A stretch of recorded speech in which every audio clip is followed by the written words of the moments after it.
Olá pessoal, tudo bem? Hoje eu quero dar algumas dicas para vocês poderem manter sempre o coração saudável. Será que você conhece todas essas dicas?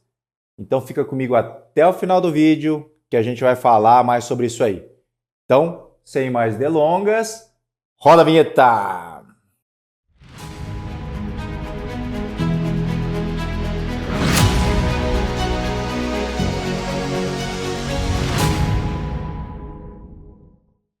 Olá, amigo do coração, tudo bem? Eu sou o Dr. Roberto Iano, cardiologista, especialista em marca-passo. Então, como é que a gente faz para proteger o nosso coração, a nossa bomba, o nosso órgão mais nobre, né? O coração, com certeza, é o nosso órgão mais nobre. Sem ele, a gente não consegue viver nem por um segundo, não é verdade? É o nosso coração que é responsável por levar todos os nutrientes e todo o oxigênio para todas as nossas células. O que a gente tem que fazer então para manter o nosso coração saudável? Depois, se eu esquecer de alguma coisa, eu quero que vocês deixem aqui nos comentários o que você faz para proteger o teu coração.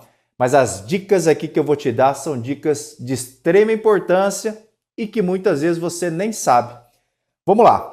Dica número 1 para proteger o teu coração: fazer exercício físico. Isso eu falo em todo vídeo meu, mas não custa aqui a gente ressaltar. Por que eu sempre falo da importância de se fazer exercício? Porque a grande maioria das pessoas, infelizmente, são sedentárias. A gente sabe. Eu pergunto ali no consultório: você faz exercício físico? A grande maioria delas fala que não. Ah, doutor, depois dessa pandemia não consegui mais fazer exercício. Ah, doutor, tem que cuidar agora da minha filha que está me dando trabalho, eu não estou conseguindo fazer exercício físico. Sempre tem uma desculpa, né? Cada época, cada fase de atendimento meu sempre tem alguma desculpa para a pessoa não querer se exercitar. Mas na verdade o que falta, a gente sabe, é vontade, né? Com relação ao exercício físico, assim como qualquer atividade que você vai começar, no início é difícil. Então não vai achar que você vai chegar lá, beleza, vou lá correr 40 quilômetros já no primeiro dia. Não é assim que funciona. Então o exercício físico ele tem que ser feito de maneira programada, então você tem que se adaptando. É claro que primeiro você vai passar com um bom cardiologista, ele vai te avaliar, vai ver se você realmente pode se exercitar ou não. Na liberação do exercício físico, você vai começar de forma progressiva. Vai começar com uma caminhada ali de 15, 20 minutos. No outro dia você aumenta para 40, no outro dia para 50. Depois você vai aumentando devagarinho a intensidade, até que a tua mente crie um hábito, o hábito de se exercitar. A partir do momento em que tua cabeça ela criou o hábito de se exercitar, vai ser muito mais fácil, até o momento em que você vai ficar viciado em fazer exercício físico. Então isso acontece, a gente pega principalmente os atletas, eles não conseguem ficar sem fazer exercício mais. Muitos deles, até depois que aposentam, continuam se exercitando, porque tiveram esse hábito por toda a vida. Então, quanto antes você começar a se exercitar, mais qualidade de vida você vai ter, mais anos de vida você vai viver e mais protegido vai ser o seu coração. A gente sabe que uma pessoa só pelo fato, olha só pelo fato dela ser sedentária, ela já vive em média 11 anos a menos. Então você imagina que você nunca fez exercício físico na vida. Quando comparado àquela pessoa que faz exercício habitualmente, você já sai com 11 anos atrás dela. Provavelmente ela vai viver 11 anos a mais. Aí tem gente que me fala: ah, doutor, mas todo mundo vai morrer um dia. Mas se você puder viver de maneira saudável, né? De maneira que você se sinta bem, você não vai preferir? Ou você vai deixar que a vida leve da maneira que quiser? O que a gente puder mudar para melhor, eu acredito que a gente tenha que mudar. Então, o exercício físico. Qual é o exercício físico recomendado? É que você faça pelo menos 150 minutos de exercício físico por semana. Pega ali, 30 minutos por dia, 5 vezes na semana. Isso é a coisa mais fácil do mundo, né, pessoal? Tem gente que também me fala: ah, doutor, mas eu tenho aqui, desgastes nos dois joelhos, não consigo me exercitar. Aí eu sempre dou o exemplo. Não existem atletas paralímpicos que vão para a Olimpíada sendo paraplégicos, por exemplo, né? Que não funcionam ali, que não conseguem movimentar as pernas e mesmo assim são atletas olímpicos. Então não é uma limitação ali do joelho que vai fazer com que você não faça exercício físico. É só adaptar o exercício físico às suas limitações. Então, aonde que meu braço, minha perna não funciona bem, mas meu braço funciona bem.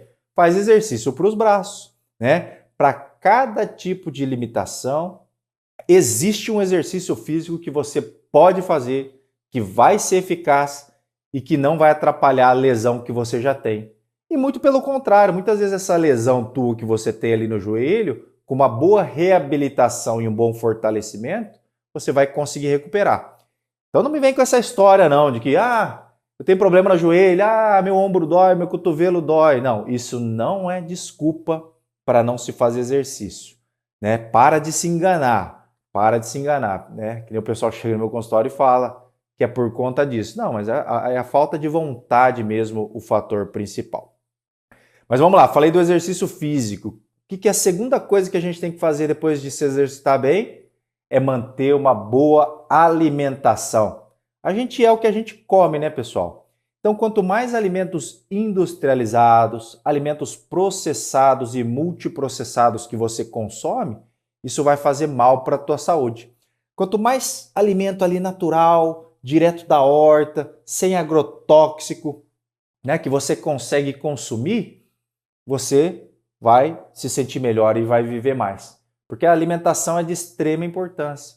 A gente sabe que hoje a alimentação, principalmente essas industriais, são muito contaminadas, né, com conservantes e outras substâncias que agridem o nosso organismo. Algumas dessas substâncias podem até dar câncer, por exemplo, né? Então o que a gente tem que fazer, né?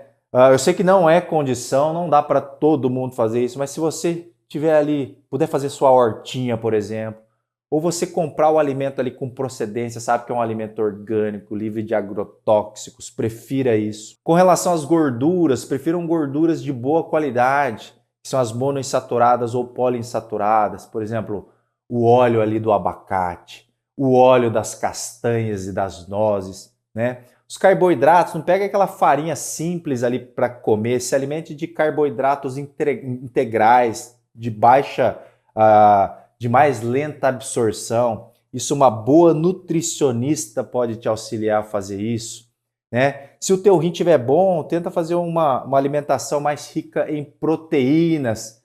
Claro que cada caso é um caso. Um vozinho de 30 quilos não vai comer o mesmo tanto de proteína de um atleta de 90 quilos, mas uma dieta mais proteica, ela tende a ser mais saudável. Você que é hipertenso, leia sobre a dieta DASH. Já ouviram falar de dieta DASH? Né? Depois vocês coloquem aí no Google, vocês vão digitar dieta DASH, D-A-S-H, é a dieta do hipertenso. Por exemplo, você faz uma dieta dessa, a tua pressão ela já cai. Existe também a dieta do Mediterrâneo. Então, uma boa alimentação, ela vai ser fundamental para que você tenha uma qualidade de vida melhor e que você viva mais tempo. Terceira coisa, isso é o que você deve evitar. É uma doença muito prevalente, talvez o fator de risco mais perigoso que a gente tem para o coração. O que você deve evitar? Evite que a tua pressão esteja descontrolada, tá? Então, se você está tendo ali níveis mantidos e elevados acima de 140 por 90 milímetros de mercúrio, que é o famoso 14 por 9, provavelmente você tem pressão alta. E você sabia que metade das pessoas, pasme, metade das pessoas que têm pressão alta nem sabem que tem pressão alta. E por que isso acontece? Porque a pressão alta ela não dá sintoma. Então muita gente acha que a pressão alta dá dor de cabeça, que dá tontura, que dá falta de ar. Quando isso acontece, pessoal, é porque a doença já está extremamente avançada ou porque a pressão está extremamente elevada. Então o grande problema da pressão alta é, minha pressão está 14 por 9, mas não sinto nada. Então não vou tomar medicamento, não vou procurar um médico.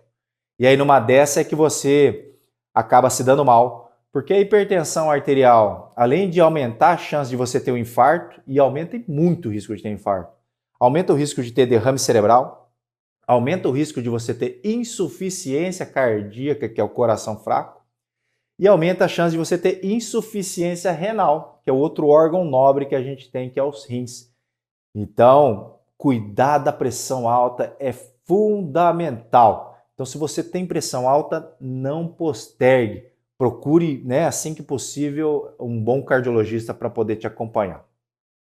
Para quem ainda não sabe, eu estou fazendo atendimento em telemedicina para todo o Brasil, principalmente naquelas áreas remotas. Eu tenho atendido muita gente ali da região do Maranhão, do Pará e do Amazonas, porque nessas regiões existem vilas, vilarejos, cidades em que realmente a consulta com o cardiologista é muito difícil.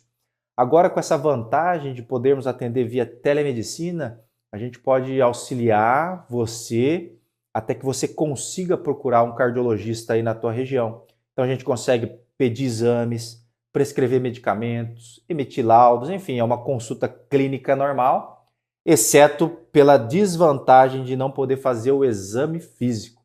Mais uma vez eu falo, o exame físico é extremamente importante na cardiologia, mas esse atendimento via telemedicina ela veio agregar ainda mais a possibilidade da gente poder fazer um bom atendimento, um excelente atendimento. Eu vou falar de mais um fator de risco, na verdade, que se você tiver, você vai ter que cuidar para deixar o teu coração saudável, para proteger o teu coração. Então, mais uma coisa é controlar bem a glicemia, pessoal. Tua glicose tem que estar normal. A glicose é extremamente importante para o nosso organismo. Mas o excesso de glicose, o que vai causar? Ela vai inflamar todo o nosso corpo. Nosso organismo vai ficar inflamado. Então, para aquelas pessoas que são diabéticas, tenham sempre em mente de manter tua hemoglobina glicada em torno de 7. Que isso quer dizer que teu diabetes está bem controlado. E para você, é claro, que não é diabético, também não deve exagerar nos carboidratos, que é o açúcar, é o arroz, é o pão, é o macarrão, é a farinha, tá? Que o diabetes também, quando mal controlado, ele não vai ajudar o teu coração.